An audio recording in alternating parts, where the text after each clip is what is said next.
And a very, very warm welcome back. Solara here. As always, it is fantastic to be with you. And today we are going to be speaking about the in-between worlds, the waiting room phase of life, I like to call it. So if you're listening to this and something in your life just feels a little bit off, you can't quite put your finger on what it is, then this episode may just land a little bit closer to home than what you'd expect. You might feel like you are in between worlds, a space where you're no longer fully in your old reality, but you haven't yet stepped into the next phase of your new reality either. And that can be super challenging. It can feel a bit like being in a waiting room. You haven't left who you were. You haven't quite arrived at who you are becoming. And because of that, it can feel really confusing. It can be leaving you feeling a little bit lost, disorientated. There's often a sense that comes along with this, that you no longer feel aligned with how you used to live your life, how you used to move through your world, how you used to identify with yourself, the people you hang around with, the hobbies that you used to love. But at the same time, you don't yet know who you are either. And that's why I wanted to record this episode, because many people don't understand this space and therefore fight against this space.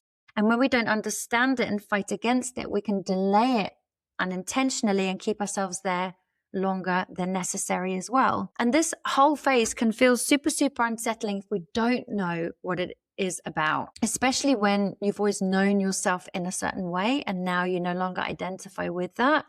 It can be super confusing. And this whole phase can feel uncomfortable because something familiar, something that you have known, has suddenly started to change and suddenly start to go quiet. Ways of being that once felt natural, they don't quite work anymore. Old motivations and things that used to inspire and excite you, they don't carry the same charge. Certain roles, certain habits, certain identities, they start to feel heavy, they start to feel jarring, they start to feel restrictive.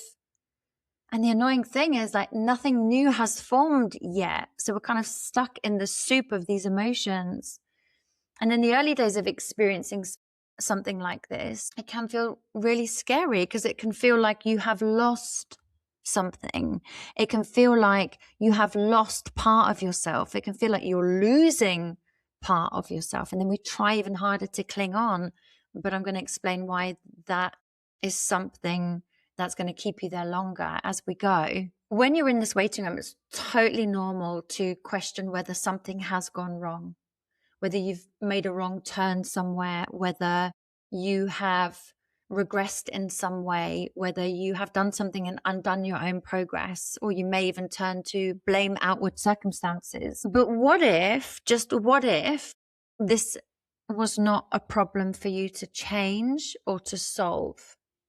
What if this is actually a very normal and necessary part of a process? One of the hardest parts of this phase is actually not knowing what it is first and foremost, but actually how long it's going to last. So it's just like sitting in an actual waiting room. Like, you don't know whether you're going to be there for 5 minutes, or you don't know whether you're going to be there for 45 minutes. There's no sign on the wall telling you when your name is going to be called. And that can be frustrating. It can be infuriating.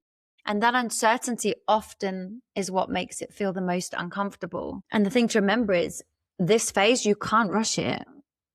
And there's no bypassing it. There's no skipping it. And there's no amount of overthinking that is going to move it along either.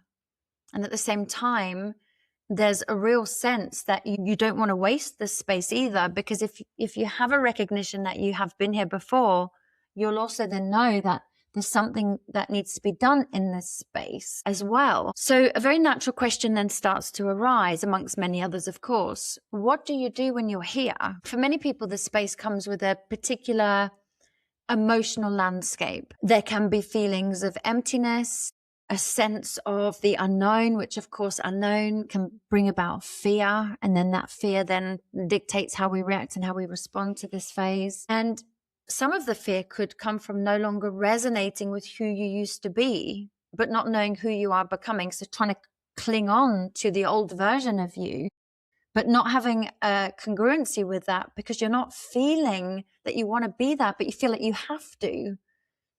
because there's no clear landing. There's no clear identity for you to move to land in either. And that can bring about feelings of frustration and helplessness. One thing that I've learned is this space does not respond well to control. It can absolutely feel like it's completely out of your hands, almost as if it's surrendered to timing that isn't yours to dictate. At some parts of this process, it can feel deeply uncomfortable, especially if you're used to steering your life through effort and forward momentum and clarity.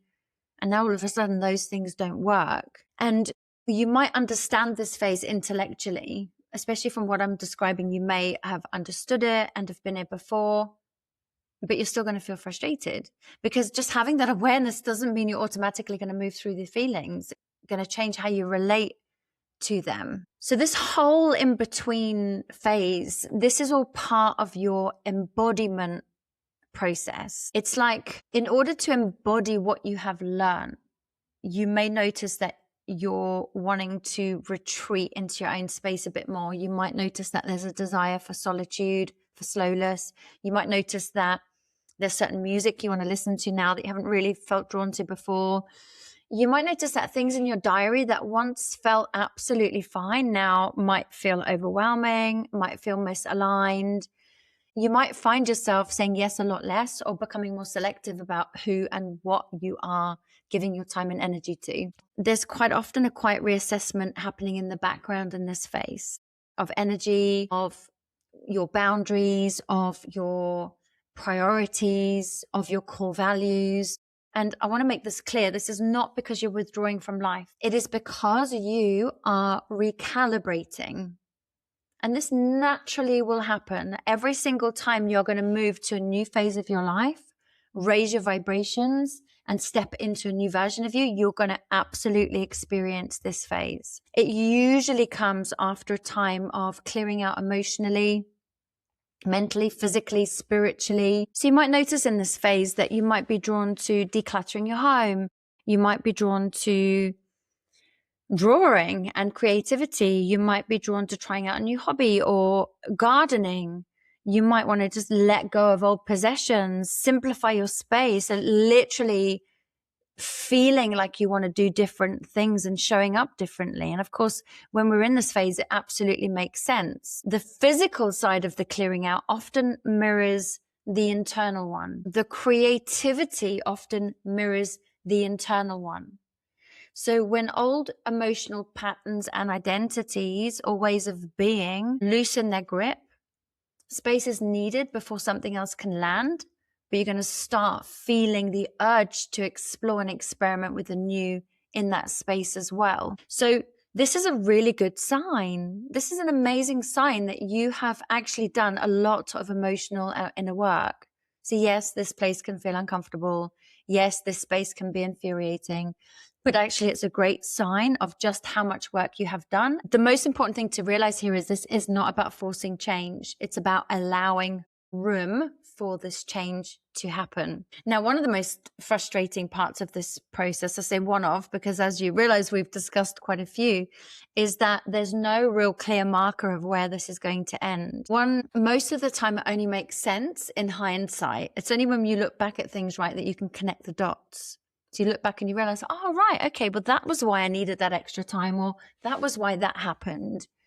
So for many, this waiting room phase gets the most uncomfortable just as you're about to make a breakthrough. And this is where many go back into old patterns, which delay the breakthrough even more. So we respond to the fear or trying to force. And this can be where many people give up, where they panic and they override or abandon themselves in some way in an attempt to escape the discomfort. But this is where it is most important to stay, not force movement, but just to remain present, because this space isn't there for no reason. It's not just a punishment phase. It's not because you've done something wrong. It exists for consolidation. It exists for your integration, for your rest, for clearing out what cannot come with you. So no, you haven't done anything wrong. No, you haven't failed. No, you're not stagnating, and no, you're not stuck. And no, you're definitely not losing your way. It's just a necessary pause between who you were and who you are becoming. And when you understand that, the experience begins to soften. So even as you're listening to these words, just notice how you're feeling. It doesn't mean that it's going to make it easier to be in this space, but it will make it less frightening, and it will allow you to surrender into it a little bit more. So you don't have to ask the question, what's wrong with me? Because it's clear there's nothing wrong with you. You just start recognizing that you are in the in-between, which is perfectly normal, and it shows the progression that you have made in your own healing, the fact that you are here in the first place. So you are not behind, you are in a process, and understanding that can be the difference between resisting this space, between fighting this space and allowing it to be here and to do what needs to be done. So just to emphasize, this phase often arrives after a deep internal shift. So once old emotional patterns, beliefs, or identities have loosened, this is when the phase shows itself, but before the new version of you has fully landed as well. So this phase can show up, just looking at it practically now, it can show up when you have gone through maybe a major identity shift or emotional healing, or you've done some deeper work on yourself. It could be following life transitions and old coping mechanisms. Not only do they stop working, but your soul is calling you for more. And also when your nervous system is going through a complete recalibration. So rather than it being a sign that something is wrong, it's understood more as a transitional integration phase. So the old identity is now being dismantled, which is a hallelujah. The system, as in your system, is completely recalibrating. New internal structures are forming for you, neurologically, physiologically, and the whole meaning of your whole life and purpose is being reorganized. So you're not collapsing, you're just fully reorganizing, which is amazing. And people across all cultures and histories have experienced this space. It's perfectly normal. It's deeply human and healing. And yet modern life, it rarely normalizes this, which is why it can feel so challenging and alarming when you're in it. I've been doing this work on myself since 2003. We're 2026 now. It's a long time. I don't hear many people talking about this in-between phase.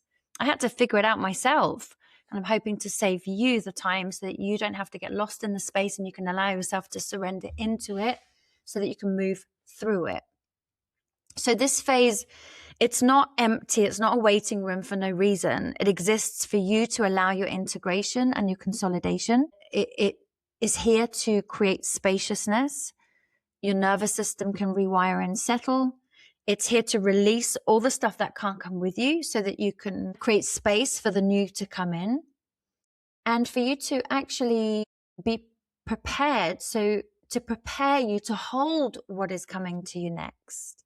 So it's a pause that absolutely serves a purpose. So remember, it's not a punishment. You haven't failed. It's not a sign that you lost. It's not a sign that there's something wrong with you, but the necessary in between where the old finishes and the new begins. So this episode is designed not to give you tools to fix this space, but more to normalize it. When I started piecing the pieces of the puzzle together, after having been in the waiting room a few times during a few phases, I didn't know what this space was. I didn't know that I had been here a few times until I recognized that kind of familiar feeling. And there became a bit more of an intuitive knowing that this was the in-between. So take a breath if you are in this phase. Just allow yourself to be here, clear out what needs to clear out. Start listening to what your soul is calling you to experience more of or less of.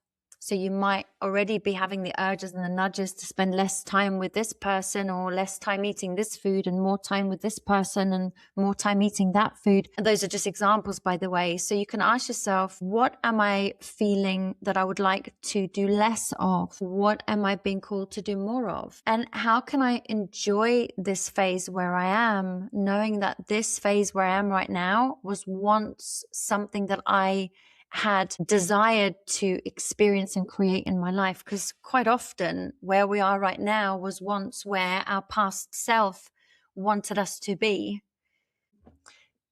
So perhaps it's a time for enjoying what you have created as well. So whatever has spoken to you today, make a note of it so that you can enjoy this process, because there's no way that you're going to be able to rush your way out of it. So if you feel like you have been in the waiting room phase and you are feeling a little bit frustrated, then please feel free to reach out if you would like to discuss one-to-one. Of course, I'd absolutely love that. But equally, there's a free resource, an ebook that I have written called Your Energetic Reset, and it's designed to help you heal, come back into your body, settle your nervous system, and just give you a sense of inner grounding when life does feel a little bit uncertain or unsettled. So you can download that via the link in the show notes. But equally, if you would like to have a conversation around one-to-one, I'd love to do that too. So reach out, solara@solaristar.com. And if you feel this episode will help somebody going through something similar, please like and share and send this over to them. Thank you for being here. It's been absolutely beautiful to be with you. I always enjoy sharing this wisdom and information. And thank you for those of you who reach out to let me know that this wisdom lands. It is what helps me keep going and sharing more of it. Anyway, I shall be back with you same time next week. Take care. Bye for now.